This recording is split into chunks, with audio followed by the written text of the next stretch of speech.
Dunque, buonasera dal Circolo Gramma e da Casale Roberto che vi parla. E Hernando Calvo Spina, scrittore, a mio giudizio il più importante saggista all'attualità dell'America Latina, documentarista.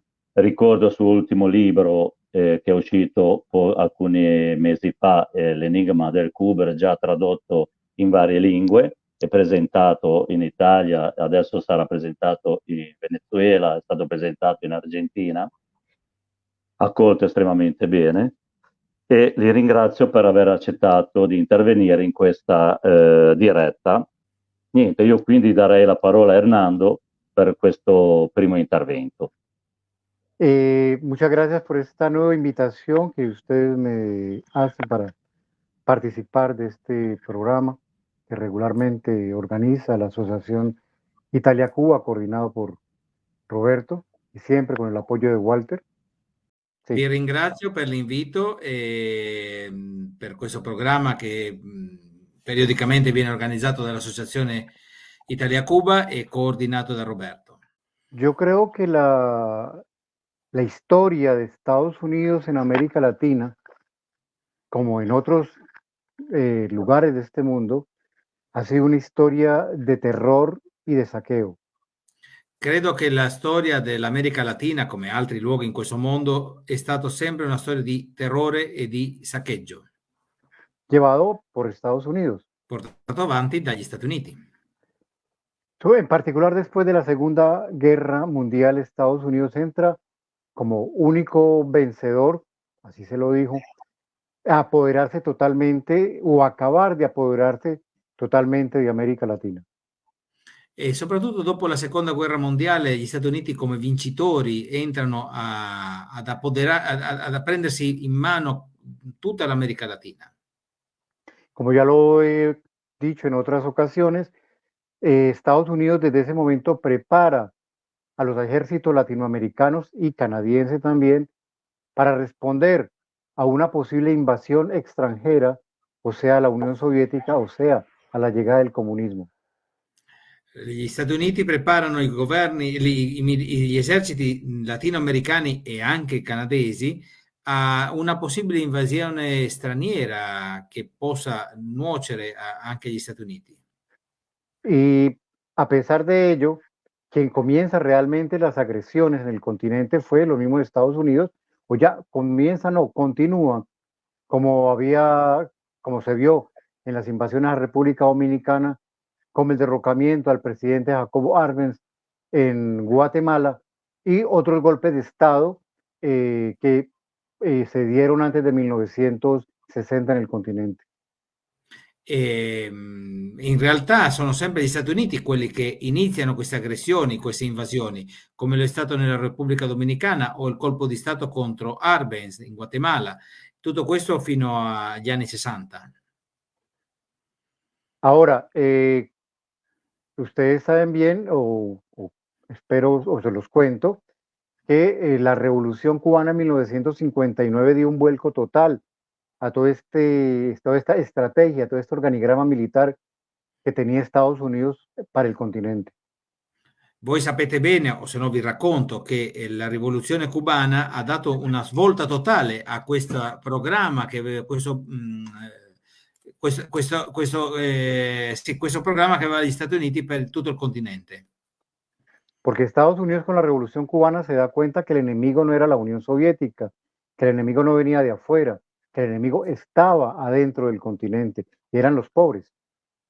Perché gli Stati Uniti con la rivoluzione cubana si accorge che il nemico non viene da fuori, non era l'Unione Sovietica, il nemico era interno, era nel continente, erano i poveri. Y entonces eso Kennedy, que es el que le corresponde esta parte, junto con su hermano Robert, hacen toda una estrategia para cambiar todo, disculpe que repita, la estrategia de defensa del continente. È per questo che Kennedy, il presidente Kennedy, insieme al suo fratello Robert, creano una nuova strategia di difesa del continente. Y la estrategia era el enemigo interno, combatir al enemigo interno, o sea, cualquier organización sindical, cualquier organización popular cualquier organización o partido político que se opusiera a lo que Estados Unidos tenía o con lo cual estaba de acuerdo, ya era un enemigo interno y había que acabarlo. Il nemico interno appunto era da combattere ed era qualsiasi organizzazione sociale, sindacale, politica, qualsiasi forma di manifestazione interna che si rendesse oppositrice e bisognava finire con loro. Y Estados Unidos desde ese momento, unos pocos, casi un año, 2 años después de la Revolución Cubana, llena prácticamente América Latina de dictaduras o de gobiernos, como en el caso de Colombia, donde no hubo dictadura, pero sí se aplicó la doctrina de la seguridad nacional, o sea, perseguir al enemigo interno. E subito dopo, un anno dopo il trionfo della rivoluzione cubana, gli Stati Uniti riempiono di dittature o di pseudo-governi, perché in Colombia per esempio non c'è stata dittatura, ma ci sono stati governi affini, che l'obiettivo principale era quello di finire col nemico interno. Una de estas dictaduras que se dio fue en Brasil, 1962, si no estoy mal. Sí, fue E una di 1962. è una di queste dittature che vi sto parlando 1964. vi sto 1964. parlando è quella del Brasile nel 1964. Este golpe de Estado que impulsa a Estados Unidos y la represión que se vino después es muy importante, primero porque es Brasil, un país extremadamente grande que era y sigue siendo la primera potencia de América Latina. E questa prima dittatura a carico degli Stati Uniti che è avvenuta nel Brasile, il paese più grande dell'America Latina e che poi è andata avanti.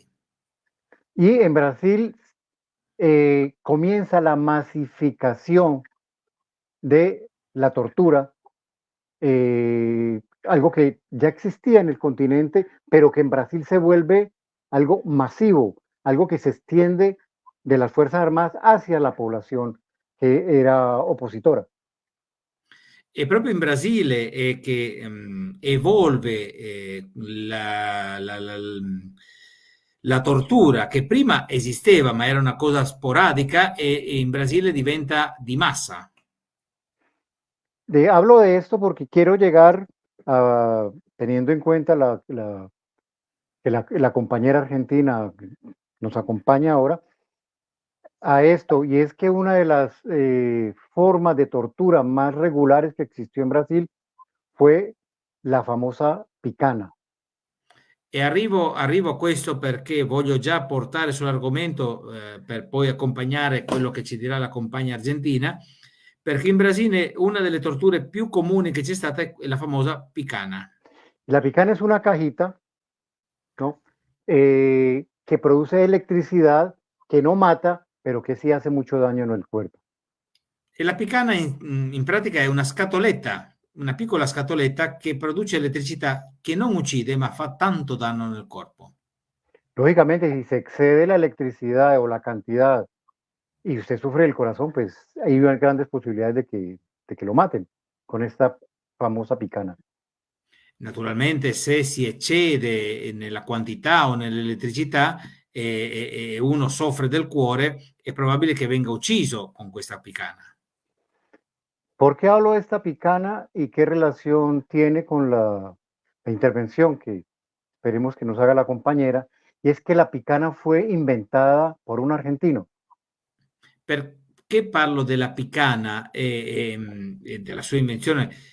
Poi ci racconterà meglio la compagna, perché questa picana è stata inventata da un argentino. Fue durante la dictadura de José Félix Uriburu. ¿Se llama así, Walter? ¿Se pronuncia el apellido así, Uriburu? Sì, è stato durante la dittatura di Uriburu. Y él nombró este dictador a Leopoldo Polo Lugones como comisario político en Argentina. E lui ha nominato a Leopoldo Polo Lugones come commissario politico in Argentina. Estoy hablando de 1932 más o menos, y es el tal Polo Lugones que inventó la picana y se dio placer torturando desde esa época, estoy hablando de 1932, a los opositores políticos. Appunto nel 32 è quando viene nominato, e questo sperimentatore si divertì molto a torturare gli oppositori politici con questa picana. Entre paréntesis, quiero decir que la hija de este hombre, de este comisario político torturador, se llamaba Susana Lugones, que le decían Piri, y ella a la edad de 52 años fue desaparecida, en 1978 fue desaparecida. E la figlia di questo inventore della picana, Susana Lugones, a 52 anni, nel 1978, è una dei desaparecidos. Y Piri, según algunas investigaciones, ella le decían Piri, fue salvajemente torturada con la misma caja de electricidad que inventó su padre. E questa donna, chiamata Piri, è stata, dalle investigazioni che sono state fatte, è stata brutalmente torturata con questa scatola, la picana, che aveva inventato suo padre. En Argentina se probaron muchas formas de tortura a partir de las dictaduras. In Argentina si sono sperimentate un sacco di forme di tortura attraverso la dittatura. Siempre atrás con el respaldo de Estados Unidos. En América Latina hay que aclararlo o repetirlo, que en América Latina a este nivel político no se mueve nada sin el visto bueno y la autorización de Washington. Sempre tutto questo sotto il controllo, sotto l'egida degli Stati Uniti. Niente si muove in America Latina a questo livello senza l'approvazione degli Stati Uniti e senza Washington. Aunque también hay que ser justo que no todo fue responsabilidad o complicidad de Estados Unidos. El gobierno francés tuvo mucho que ver en todas las prácticas represivas que practicaron las dictaduras argentinas sobre sus ciudadanos. Ma bisogna anche essere giusti e non dare tutte le responsabilità agli Stati Uniti. Anche il governo francese è stato responsabile di tante torture, di tante sperimentazioni. Y de las cosas que más aprendieron los dictadores argentinos de Francia fue la detención, desaparición, que en Argentina fue muy masiva y a todos los niveles. E di quello che più hanno imparato i dittatori argentini dalla Francia è stata quella della sparizione, detenzione e sparizione massiva che è stata fatta a grandi livelli in Argentina. Y esto lo recogió Francia, nada más ni nada menos que los nazis. Ellos inventaron la detención, desaparición de forma masiva, en una operación que hicieron que se llamaba Noche y Niebla. Eso fue algo que los nazis inventaron para desaparecer la gente y se desaparecía, por eso se llama Noche y Niebla. Era como caer en una noche de niebla donde caes ahí y te desapareces. E questo i francesi l'hanno imparato dai nazisti, da una strategia chiamata notte e nebbia, che era come cadere in una notte e sparisci. Entonces Argentina en eso masificó la desaparición, masificó la tortura también, como había sido en Brasil, y fue desgraciadamente una escuela para otras naciones del sur de América Latina. E queste sperimentazioni di tortura in Argentina sono diventate di massa e sono diventate una scuola per il Brasile e altre dittature dell'America Latina. Esto, y es importante ahora que estamos en elecciones en Argentina, es importante recordar esto, no solamente por lo que la compañera debe de hablar, sino porque lo que estamos viviendo, eso ha afectado a Argentina hasta el día de hoy, lo que fue todo el ciclo de dictaduras en este gran país. Ed è importante ricordarlo in questo momento, poi la compagna ci approfondirà di più, è importante perché l'Argentina l'ha vissuto e lo vive fino a questo momento qua, ha influito ancora fino a questo momento, ha influenzato la storia dell'Argentina. Ese terror que fue implantado por las dictaduras argentinas con el visto bueno del Washington y de París cambiò toda la estructura social che tenía Argentina hasta los años 60 y 70. Questo terrore impiantato da Washington in Argentina ha influenzato attraverso il terrore sociale negli anni 60 e 70. Les recuerdo, para quien de pronto, o les cuento, para quien no lo sepan, Argentina hasta ese momento, hasta antes de las dictaduras, era un faro intelectual, era un faro del pensamiento, era un faro de... Sí, las universidades argentinas eran una fuente de producción intelectual y social de las más importantes en América Latina, junto con México. Fino a quel momento lì della dittatura, l'Argentina era un punto di riferimento culturale e delle scienze, dell'intellettualità dell'America Latina, insieme a Messico. Y una de las cosas que apuntan todas las dictaduras y los gobiernos de extrema derecha es acabar con la intelectualidad, acabar con la cultura, porque eso vacía a un pueblo, no solamente le da miedo, sino que lo vacía intelectualmente y lo deja casi che comenzando a vivere. E uno proprio degli obiettivi di tutte le dittature è quello di finire con ogni forma di cultura, perché quello proprio lascia vuoto la società e gli impedisce di tornare a vivere. Entonces veo que llegó la compañera. Buenas noches.